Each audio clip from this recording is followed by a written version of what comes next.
तो आइए थोड़ा सा इतिहास अब खड़गे जी को सुना देते हैं। तो आपने सुना कि कांग्रेस अध्यक्ष खड़गे जी ने राज्यसभा में यह साफ साफ कहा कि डॉक्टर श्यामा प्रसाद मुखर्जी ने बंगाल में मुस्लिम लीग के साथ सरकार बनाई थी।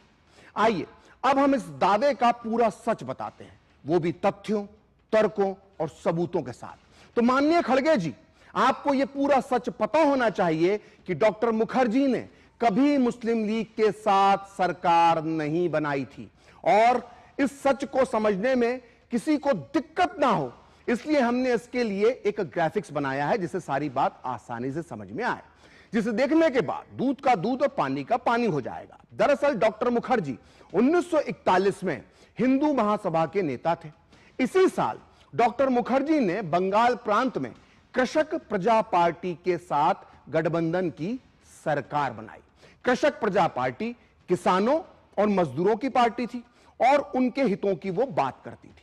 कृषक प्रजा पार्टी के नेता ए.के. फजलुल हक थे, जिन्हें शेरे बंगाल कहा जाता था।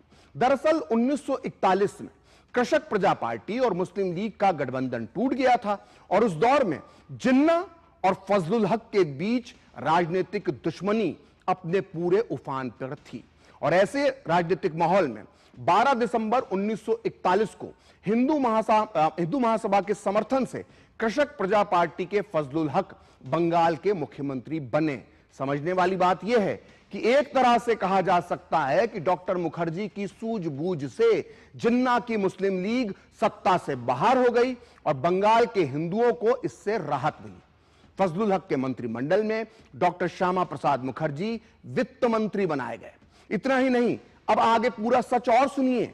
नेताजी सुभाष चंद्र बोस द्वारा स्थापित फॉरवर्ड ब्लॉक भी फजलुल हक सरकार में शामिल थी और नेताजी सुभाष चंद्र बोस के दो करीबी सहयोगी, बेहद करीबी सहयोगी संतोष बोस और प्रमथ बनर्जी भी इस सरकार में शामिल थे, जिसमें फजलुल हक भी थे, श्यामा प्रसाद मुखर्जी भी थे और फॉरवर्ड ब्लॉक सुभाष चंद्र बोस की पार्टी भी शामिल थी।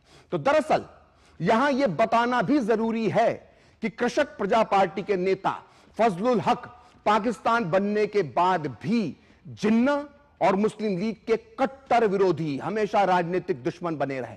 उन्होंने हमेशा इनके खिलाफ आवाज उठाई।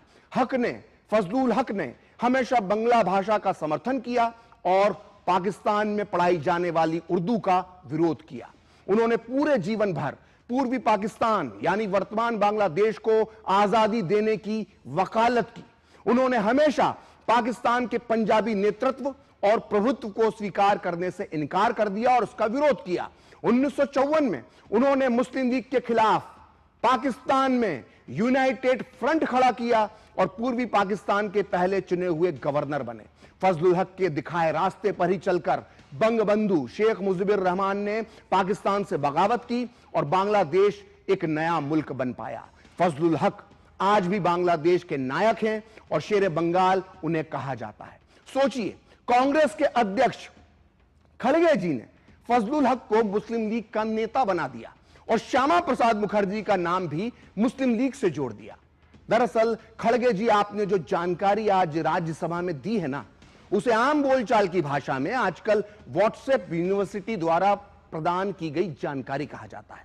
दरअसल व्हाट्सएप यूनिवर्सिटी में बीजेपी के विरोधी अक्सर डॉक्टर श्यामा प्रसाद मुखर्जी के बारे में यही झूठ बार बार परोसते हैं। लेकिन यह दुर्भाग्य की बात है कि इस तरह की गलत जानकारियां अब संसद के उच्च सदन में भी, वो भी इतने वरिष्ठ नेता द्वारा दी जा रही है।